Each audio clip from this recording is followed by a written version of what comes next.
بسم اللہ الرحمن الرحیم، السلام علیکم۔ آج میرے پاس سنانے اور بتانے کے لیے نہ تو کوئی خبر ہے، نہ ہی کوئی مخبری ہے، غصہ ہے، درد ہے جو دل میں بھرا پڑا ہے۔ اور یہ غصہ اور درد میرے سے زیادہ ہر اس پاکستانی کو ہے جو شاید عام پاکستانی ہے، جو صرف رزق حلال کمانا ہی جانتا ہے۔ اور جب گاڑی سستی ہوتی ہے تو نہ وہ تب بھی خرید سکتا ہے، اور نہ جب سولر پینل سستے ہوں تو گھر پہ لگوا پاتا ہے۔ یہاں تک ہے کہ وہ عام پاکستانی ہے جو سٹاک مارکیٹ کے اوپر جانے، ڈالر کے نیچے آنے، سونا سستے ہونے پر بھی اس کو کوئی خوشی نہیں، کیونکہ وہ کچھ کر ہی نہیں سکتا۔ مگر یہی وہ عام پاکستانی ہے جو ہر چیز پہ ٹیکس ضرور دیتا ہے، مہنگا ترین پیٹرول ہو، مہنگی گیس ہو، مہنگی ترین بجلی ہو، استعمال کرتا ہے۔ صرف بجلی کی مثال لے لیں کہ ہمارے ملک میں جو بل دیتا ہے تو اس کو لائن لاسز کی مد میں ان کا بل بھی دینا پڑتا ہے جو بجلی کی چوری کرتے ہیں۔ اور دوسری جانب صرف ایک اعداد و شمار آپ پاس میں رکھ دوں تو پاکستان کے 800 امیر ترین خاندان ہیں جو ایکسپورٹ کے کاروبار میں ہیں۔ پاکستان کو بلیک میل کر کر کے سالانہ 1 ارب ڈالر کی سبسڈی ہتھیا لیتے ہیں۔ یہ سبسڈی ان کو بجلی اور گیس کی رعایتی نرخوں کی صورت میں دی جاتی ہے۔ تو نتیجہ اس ناانصافی کا یہ نکل رہا ہے کہ آپ اس وقت جس شہر کے بھی پاسپورٹ آفس میں چلے جائیں یا جس ملک کے بھی ویزا کے لیے یا ایمبیسی کے دفتر چلے جائیں تو ایسا لگے کہ ساری دنیا یہاں پہ آ گئی ہے۔ بطور ریاست ہمارے ادارے فیل ہو چکے ہیں، عوام کا اعتماد ان پہ سے اٹھ چکا ہے، ختم ہو گیا ہے۔ اس وقت ہر شخص بہتر مستقبل کے لیے پاکستان سے بھاگنے کی کوشش کر رہا ہے، پھر وہ چاہے طالب علم ہو، مزدور ہو، انجینئر ہو، ڈاکٹر ہو۔ آئے روز پاکستانی چھوڑ کر جانے والوں کی تعداد میں اضافہ ہوتا جا رہا ہے۔ بیرون ملک جانے کے حوالے سے طلباء یہ موقف اختیار کرتے ہیں کہ جی نہ یہاں پہ سہولیات ہیں، نہ حاصل کردہ تعلیمی قابلیت کے مطابق نوکریاں ہیں۔ یہی وجہ ہے کہ ہر کوئی اپنا مستقبل سنوارنے کے لیے بلا دھڑک بیرون ملک جانے کا سوچتا ہے۔ یہ ہم اپنی قابل ورک فورس جو ہے اس کو تو باہر بھیج دیتے ہیں۔ جو رہ جاتے ہیں ان کی مثال ایسی ہے کہ پاکستان دنیا کا واحد ملک ہے جہاں ڈاکٹروں سے بڑا قصائی کوئی نہیں، وکیلوں سے بڑا بدماش کوئی نہیں، جج انصاف کے علاوہ سب کچھ دینے کو تیار ہے، صحافی پی آر کے علاوہ کوئی خبر بنانے کو تیار نہیں ہے، نوکر شاہی افسری کی بجائے کچھ کرنے کو راضی نہیں ہے۔ پھر شاید ہی کوئی افسر ہو جس کی اولاد یا خاندان پاکستان میں ہو، سب باہر پل رہے ہیں اور ریٹائرڈ ہونے کے ساتھ ساتھ افسر بھی چلے جاتے ہیں۔ تو سیکنڈ نہیں لگاتا، کیونکہ ایک نئی رپورٹ کے مطابق باہر جانے والے افراد میں سب سے بڑی تعداد سرکاری ملازمین اور ان کی فیملیز کی ہے۔ مطلب پاکستان کے ساتھ اپنا فیوچر کو پلان کر ہی نہیں رہا۔ چلیں میں مزید اپنا حال دل بیان کرنے کے لیے آپ کو ایک دوست اور ایک دشمن ملک کی سوچ بتاتا ہوں۔ کیا آپ کو معلوم ہے کہ سیاحت کے لیے لوگ اب سعودی عربیہ کا رخ کر رہے ہیں؟ رواں سال کے پہلی سہ ماہی میں سعودی عربیہ کے شعبہ سیاحت سے آمدنی جو ہے 9.8 بلین ڈالرز رہی ہے، کیونکہ اس سال کے اوائل میں 3 مہینے میں 78 لاکھ افراد نے سعودی عربیہ کا رخ کیا۔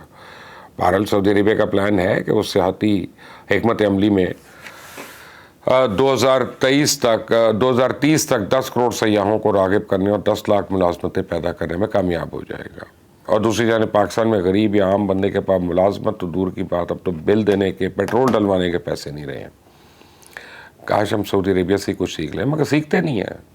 ایک فیکٹ ہے، مت بھولیں دنیا میں سب سے بڑی انڈسٹری جو ہے وہ انٹرٹینمنٹ انڈسٹری ہے، مگر ہم اپنے کلچر، اپنے فنکار، اپنی انٹرٹینمنٹ سے ہی انکاری ہیں۔ ہم تو اپنی فلموں کو ریلیز ہونے سے پہلے ہی یا تو متنازع بنا دیتے ہیں یا پھر فنکاروں کے بلا وجہ پیچھے پڑے رہتے ہیں کہ ان کے پاس پاکستان سے زندہ بھاگنے کے علاوہ آپشن ہی کوئی نہیں رہتا۔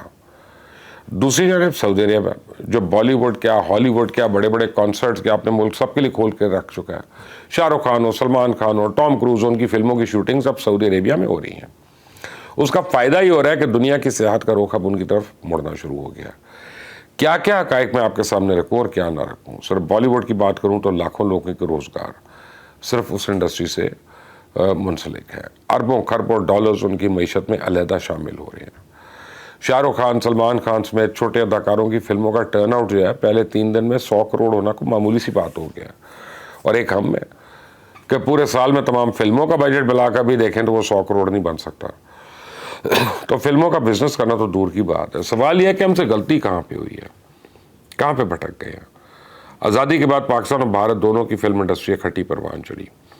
پاکستان بننے کے 1 سال بعد ہمارے ہاں پہلی فلم ریلیز ہوئی، اور پھر چل سو چل اردو، پنجابی، پشتو، دیگر زبانوں میں فلمیں آنے لگیں، اور وقت کے ساتھ ساتھ پاکستان فلم انڈسٹری اپنے عروج سے ہمکنار ہوئی۔ اور یہ ایک حقیقت ہے کہ پاکستانی فلموں نے بھارت کی فلموں کا کامیابی سے مقابلہ کیا، اور ہماری فلمی اداکاروں نے اپنی صلاحیتوں اور اداکاری کے جوہر دکھائے اور برصغیر کی فلمی دنیا میں بڑا نام پیدا کیا۔ دیکھا جائے تو ہماری اور بھارت کی فلم انڈسٹری کی کہانی